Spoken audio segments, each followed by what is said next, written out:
Hola Capricorn Virgos, welcome to your reading for 2020. This is your sun moon reading. This is a general reading.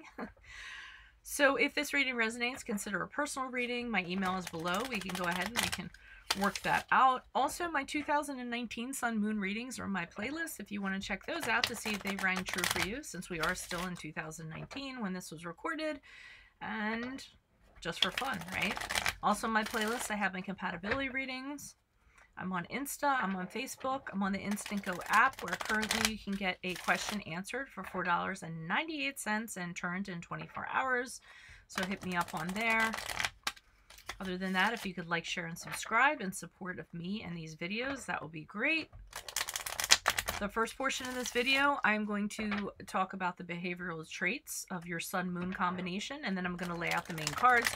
We'll take a quick look at your 2020. The second portion will be the Vimeo link below, where I will have a deeper interpretation of the cards in addition to clarifiers if the first portion resonates. Okay, so let's get to your behavioral traits for Capricorn Sun, Virgo Moon.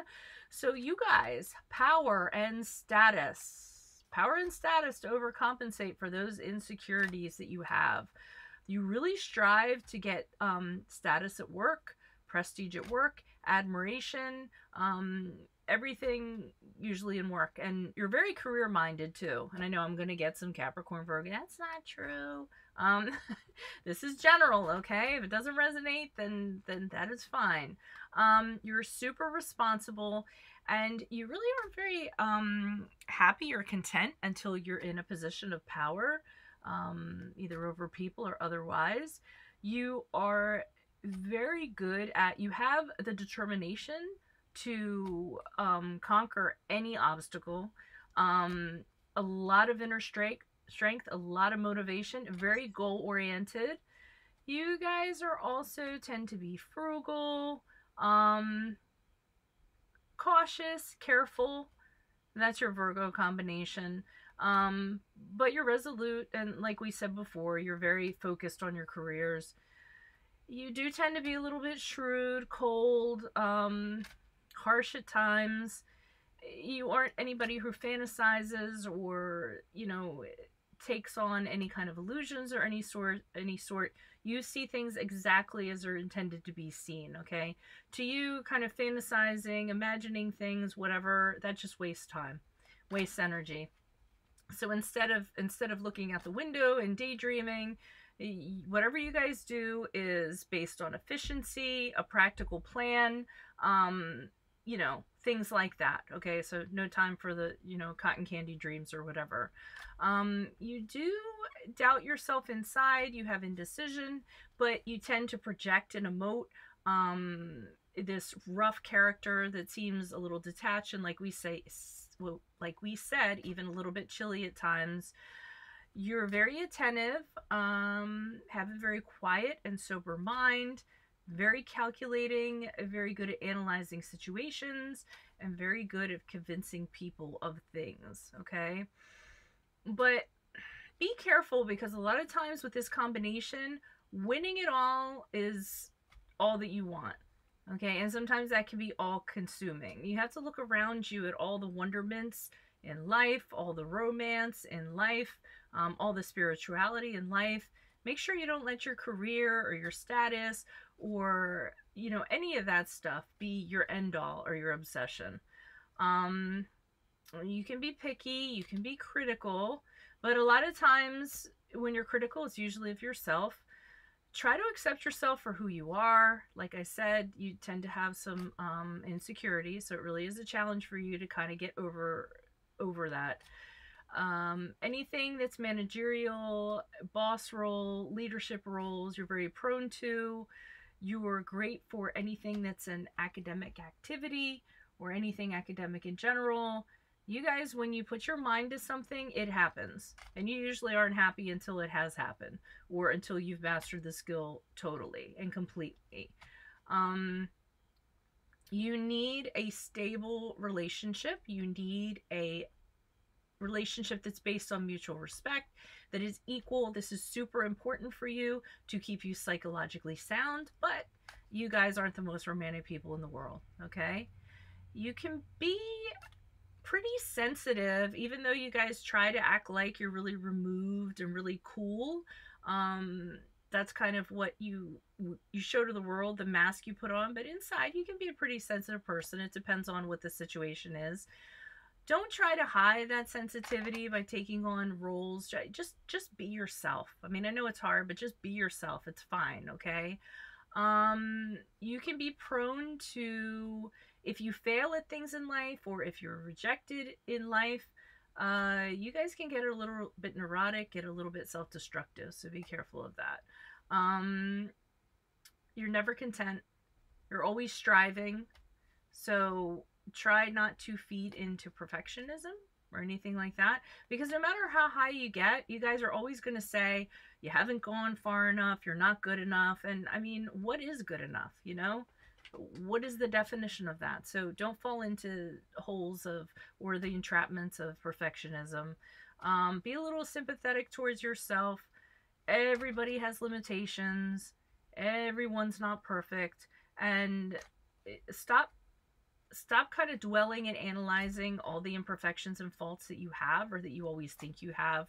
It's more thinking you have them than them actually existing. Okay, so just be kinder to yourself in general is what I'm saying. Don't be so hard on yourself and judgy. Okay, so let's get to your reading. Holy Spirit, angels, divine guides, universe, can you please provide your truth, your wisdom, your clarity, your insight for Capricorn, Sun, Virgo's moons for 2020? What do you see? What do they need to know for 2020? Any messages you have, and I will be breaking this up into 4 different quadrants of months. So what do you see for January, February, March for Capricorn, Sun, Virgo moons? We have the 8 of Wands in reversed. What do you see for April, May, June? Capricorn, Sun, Virgo moons. We have the King of Cups in the upright. What do you see for July, August, September? Capricorn, Sun, Virgo moons. The 6 of Cups in reversed. And what do you see for October, November, December? Capricorn, Sun, Virgo moons. All right, I'm gonna. Okay, I don't know what environment this is, but I feel like in the beginning of the year, January, February, March, you're taking on this persona. I got shutting down. Okay, shutting people down, shutting opinions down, shutting down. I feel like people are coming in with opinions, or they're thinking things, or they have input or whatever, and I feel like you're just like, no thank you. You're just shutting them down. Don't have anything to say. This could be in a work kind of environment. I'm feeling like you almost feel like you know better. I don't feel like there's a haughtiness that comes about it. Or comes along with it. I just feel like there's, you know, every opinion that gets shot at you, you're like, no thank you, I gave it the office, no, that's not how we're going to do it, no. And I feel like you know, whatever opinions or whatever communications people are trying to have with you, they just hit a wall. I see in April, May, June, this mentor or this father figure, or someone that acts as a patriarch like role is often what I get from the King of Cups. And I feel this person coming in and kind of having a conversation with you and saying, hey, you know what, you can't kind of keep on doing what you're doing, okay? You can't keep on shooting people down. You can't keep on putting up this wall every time, you know, they kind of approach you. This could be in a personal life too, but I feel like someone comes in and has a serious conversation with you and says you need to be more open to listening to what people have to say, and more tolerant, and be more empathetic to their situations, because everyone has their own battles. And I just feel like this King of Cups really has influence on you in some way. Moving into July, August, September, I mean, the 6 of Cups is about holding on to something in the past. So, and being nostalgic, okay? So it could be holding on to previous ways that you've been. I'm not really getting a total sense on that. I mean, I'm just, the generic thing that I'm getting is that you're revisiting something in the past that really isn't doing anything for you. It still belongs in the past. And it could be past ways of behaving or what have you, and that they served you better in the past. And that's why you're continuing to do so. I won't get more of a grasp on that until we pull clarifiers in the second portion of this video. And here I feel like with the Nine of Wands, I feel a little bit of paranoia setting in. You're feeling like everyone's against you. The walls are kind of closing in around you, and you're being very careful about who you're letting in. And you feel like people are encroaching upon you almost.